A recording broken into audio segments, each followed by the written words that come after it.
Excel Techno School, Guruvayanakere, Venur. Admission open now. ಇನ್ನು Thalapathy Vijay TVK ಪಕ್ಷದ ಚಿಹ್ನೆ ಲಾಂಚ್ ಆಗಿದೆ.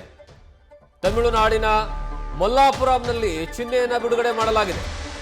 ಪಕ್ಷದ ವಿಜಿಲ್ ಚಿಹ್ನೆಯನ್ನ ಬಿಡುಗಡೆ ಮಾಡಿದ್ದಾರೆ ವಿಜಯ್. ಪಕ್ಷದ ಕಾರ್ಯತಂತ್ರದ ಸಭೆಯಲ್ಲಿ ಚಿಹ್ನೆ ರಿವೀಲ್.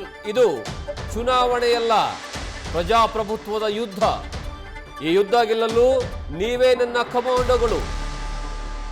ಟಿವಿಕೆ ಪಕ್ಷದ ಮುಖ್ಯಸ್ಥರಾಗಿರುವಂತಹ ದಳಪತಿ ವಿಜಯ್ ಹೇಳಿಕೆಯನ್ನು ಕೊಟ್ಟಿದ್ದಾರೆ.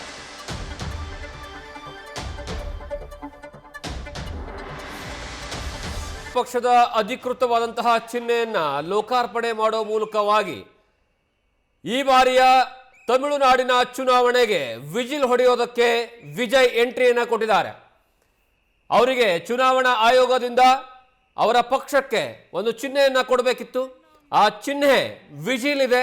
ವಿಜಿಲ್ ಕೊಟ್ಟಿರುವಂತಹ ಕಾರಣಕ್ಕಾಗಿ ಇದನ್ನ ಇವತ್ತು ಅಧಿಕೃತವಾಗಿ ಬಿಡುಗಡೆ ಮಾಡುವಂತಹ ಕೆಲಸವನ್ನ ಮಾಡಿದ್ದಾರೆ.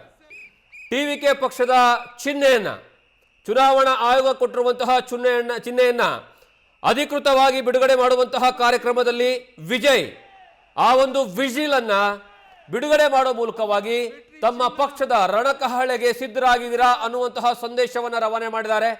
ಜೊತೆಗೆ ಈ ಬಾರಿ ತಮಿಳುನಾಡಿನಲ್ಲಿ ವಿಜಿಲ್ ಸೌಂಡ್ ಸ್ವಲ್ಪ ಜಾಸ್ತಿನೇ ಇರಬೇಕು.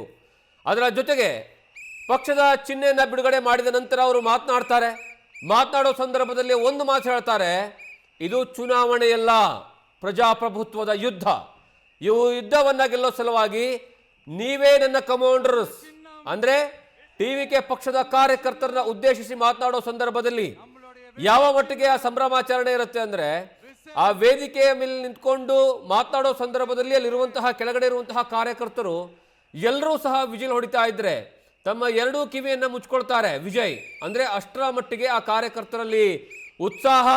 ಆ ಉತ್ಸಾಹಕ್ಕೆ ಮೂಲ ಕಾರಣ ವಿಜಯ್ ತಮ್ಮ ಪಕ್ಷದ ಚಿಹ್ನೆಯನ್ನ ಬಿಡುಗಡೆ ಮಾಡಿರುವಂಥದ್ದು. ಈ ಬಾರಿ ಅಂದ್ರೆ 2026ರಲ್ಲಿ ನಡೆಯುವಂತಹ ವಿಧಾನಸಭೆ ಚುನಾವಣೆಗೆ ತಮಿಳುನಾಡಿನಲ್ಲಿ ಒಂದು ರೀತಿಯಲ್ಲಿ ಹೊಸ ಅಲೆ ಸೃಷ್ಟಿಯಾಗ್ತಾ ಇದೆ ಅನ್ನೋದಕ್ಕೆ ಬೆಸ್ಟ್ ಎಕ್ಸಾಂಪಲ್ ವಿಜಯ್ ಹೋದಲೆಲ್ಲ ಸಹ ಲಕ್ಷಾಂತರ ಜನರು ಸೇರ್ತಾ ಇದ್ದಾರೆ, ಸಾವಿರಾರು ಜನರು ಸೇರ್ತಾ ಇದ್ದಾರೆ. ಈ ಬಾರಿ ಡಿಎಂಕೆ ಪಕ್ಷಕ್ಕೆ ನೇರವಾಗಿ ಚಾಲೆಂಜ್ ಅನ್ನು ಕೊಡ್ತಾ ಇರುವಂಥದ್ದು ಎಐಡಿಎಂಕೆ ಅಲ್ಲ, ಅದರ ಬದಲಾಗಿ ಟಿವಿಕೆ ಪಕ್ಷ ಅನ್ನೋ ಮಟ್ಟಿಗೂ ಸಹ ಚರ್ಚೆಗಳು ನಡೀತಾ ಇದ್ದಾವೆ. ಅಷ್ಟರ ಮಟ್ಟಿಗೆ ತಮಿಳುನಾಡಿನಲ್ಲಿ ಹೊಸ ರಾಜಕೀಯ ಶಕೆಯನ್ನು ಆರಂಭ ಮಾಡ್ತಾರಾ ವಿಜಯ್? ಕಾದು ನೋಡಬೇಕು. ನ್ಯೂಸ್ ಫಸ್ಟ್ ನಿರ್ಭೀತಿಯಿಂದ ನಿಮ್ಮ ಪರವಾಗಿ.